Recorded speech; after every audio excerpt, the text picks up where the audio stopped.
Good morning mga plantita! Today, we're going to discuss how I got scammed with the watermelon peperomia. Let's get into it.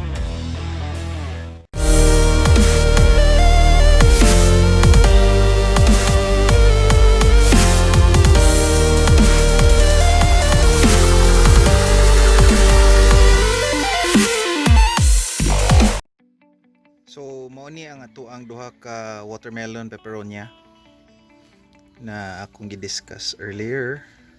But this one, I bought 4 months ago. Originally, it was potted in a soft plastic pot.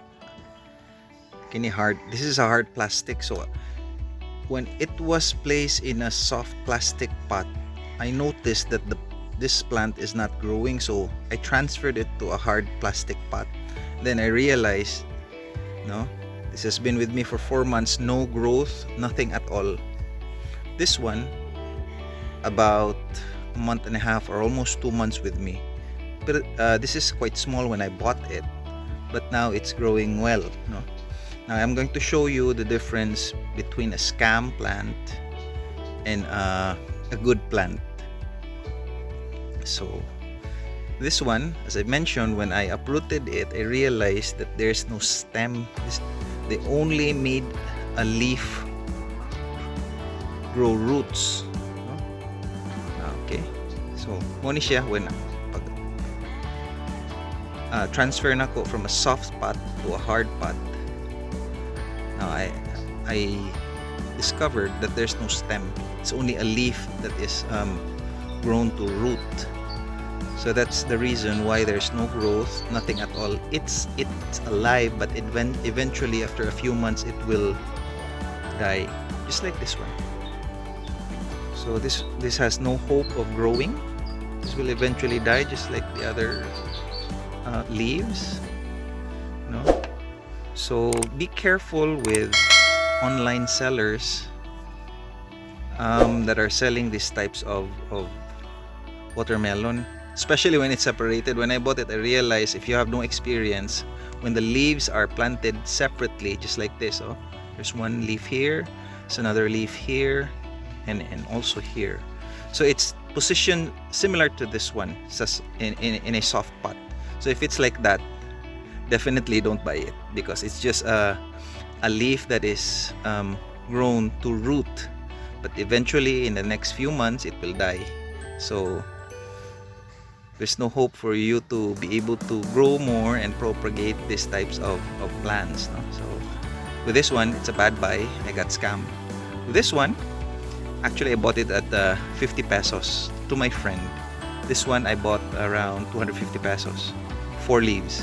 This one very small, smaller than this one, around half the size. I bought it at 50 pesos. Somewhere in the isolated areas in Bonbon. So see, so if you observe there, if it's like that, it definitely will grow. So there's one stem and there's a lot of leaves growing around it. Okay, so when you buy peperonia such as this one, I suggest it must appear like this, whether it's big or not. Somehow there's a stem and a few leaves around it. Not unlike this one, that it has separate leaves. Definitely it's only a leaf that has roots in it. It will not last long.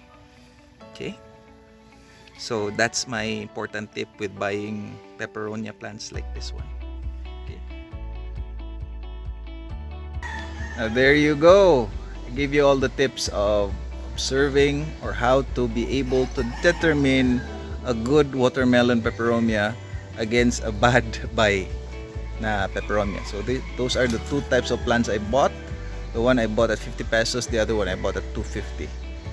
So both plants have been with me for almost 2 months. The other one almost 4 months. That the bad one that didn't grow. So I hope I was able to share to all of you lessons that is vital to determine a good a good plant and a bad plant, no?